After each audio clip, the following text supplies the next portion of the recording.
Dans cette nouvelle session, on va parler installation d'Elasticsearch. Donc déjà, la première chose qu'on remarque donc, par rapport aux autres solutions du Logstash, des Bits, c'est que désormais, lorsqu'on est sur la page d'Elasticsearch, il nous propose donc de faire un essai gratuit. Elasticsearch nous propose de faire un essai gratuit tout simplement parce que vous êtes en capacité, au lieu de déployer on-premise un serveur ou un cluster Elasticsearch, vous pouvez décider donc de souscrire à une offre cloud computing de type SAS, dont Elasticsearch se chargera de la gestion de l'infrastructure et vous serez en charge de la gestion du produit. Et donc, si vous souhaitez, par exemple, vous faire créer une souscription, donc c'est à ce moment qu'il faudra cliquer. Comme on l'avait dit en début de formation, on vous encourage vraiment à faire les TP, à manipuler. Et donc, si vous voulez, par exemple, tester l'offre cloud de Elastic, il suffit de cliquer sur ce bouton et d'aller dans la page et remplir le formulaire pour pouvoir créer gratuitement un espace pour pouvoir faire vos tests qui va être limité dans le temps. Donc, au moment où vous le créez, assurez-vous que vous aurez le temps de faire les différentes manipulations.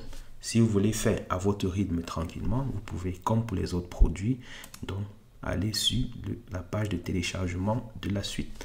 Et donc, comme on a toujours dit, c'est que l'entreprise Elastic, ils ont quand même fait un travail de normalisation. Donc, quel que soit l'outil, vous avez vraiment toujours cette même approche.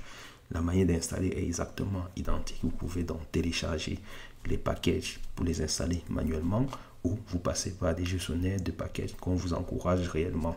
Mais tout ça a pour but à terme que vous les introduisez dans des outils de configuration as code tels que de SaltStack, de l'Ansible. Aujourd'hui, si vous prenez du SaltStack, vous avez déjà, si vous allez sur internet et vous cherchez SaltStack formula, vous retrouverez une formula qui est déjà prête à l'emploi. Vous aurez juste à donner les différentes valeurs et SaltStack se chargera de faire votre installation. Donc, vous n'avez pas besoin, si vous êtes sur du SaltStack, de réécrire toute la procédure d'installation. Vous avez déjà des configurations prêtes à l'emploi pour lesquelles il suffira juste de donner les variables. Quel est le nom d'utilisateur, quel est le mot de passe que vous souhaitez positionner.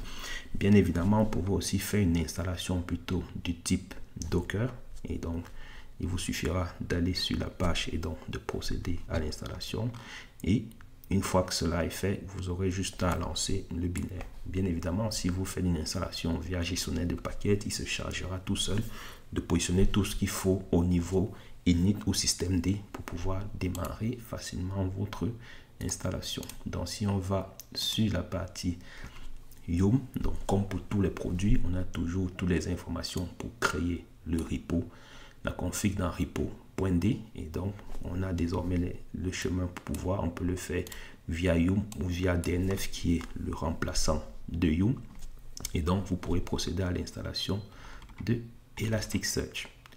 Pour ceux qui sont plutôt dans le monde Docker, bien évidemment, vous pouvez aussi installer Elasticsearch via Docker, mais lorsqu'on fera le TP, on ne l'installera pas comme ici via Docker Run, on passera par des fichiers Docker Compose. Et donc, par ces fichiers Docker Compose, ça nous permettra de déployer toutes nos informations. Et donc, vous avez ici un exemple si vous voulez le faire via Docker Compose.